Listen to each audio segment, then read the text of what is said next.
न्यौछावर करने को तैयार हो गए। 26 जनवरी 1930 को गुलाम भारत में पहली बार स्वतंत्रता दिवस मनाया गया। यह सिलसिला आगे भी जारी रहा। आज़ादी के 2.5 साल बाद 1950 में यही दिन हमारे अपने गणतंत्र के लागू होने का दिन भी बना, यानी कि 26 जनवरी 1950 को हमारा संविधान लागू हुआ, जिसे हम गणतंत्र दिवस के रूप में मनाते हैं।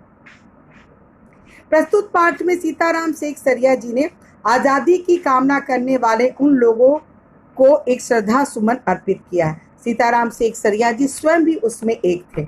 वह दिन प्रतिदिन जो भी देखते, सुनते और महसूस करते थे, उसे अपने निजी डायरी में दर्ज कर लेते थे। यह कर्म कई वर्षों तक चला। इस पाठ में उन्होंने डायरी का 26 जनवरी 1931 का लेखा जोखा दिया है। नेताजी सुभाष चंद्र बोस और स्वयं लेखक सीताराम सेकसरिया जी ने कोलकाता के लोगों को दूसरा स्वतंत्रता दिवस किस जोश खरोश से मनाया, अंग्रेज प्रशासकों ने इनको अपराध मानते हुए और विशेषकर महिला कार्यकर्ताओं पर कैसे कैसे जुल्म ढाए, यह सब इस पाठ में वर्णित है। यह पाठ हमारे क्रांतिकारियों की कुर्बानियों को तो याद दिलाता ही है, साथ में यह भी उजागर करता है कि एक संगठित समाज अगर कृत संकल्प हो तो ऐसा कुछ भी नहीं है जो वो नहीं कर सकता। और एक इसी दृढ़ संकल्प का परिणाम था कि हमने 15 अगस्त 1947 को अंग्रेजों को अपने देश भारत को छोड़ने पर मजबूर कर दिया था। बच्चों, आपके सामने डायरी का एक पन्ना नजर आ रहा है, जिसमें 26 जनवरी 1931 के घटनाक्रम को दिखाया गया है। बच्चों, इस कथन के माध्यम से सेकसरिया जी ने हमारे इतिहास में 26 जनवरी को अत्यंत महत्वपूर्ण तिथि के महत्व को रेखांकित किया है।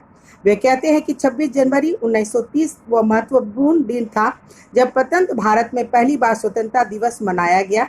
लेखक द्वारा इस दिन को अमर कहने के पीछे यही तथ्य है कि वो दिन आज भी भारतीय इतिहास में दर्ज है।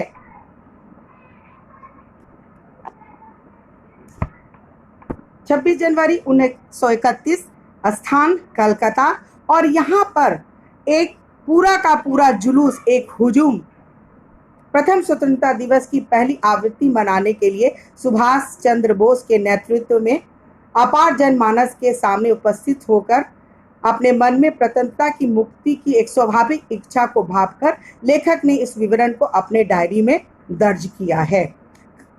26 जनवरी 1931 को अत्यंत खुशी एवं उत्साह का माहौल था। अंग्रेजी शासन के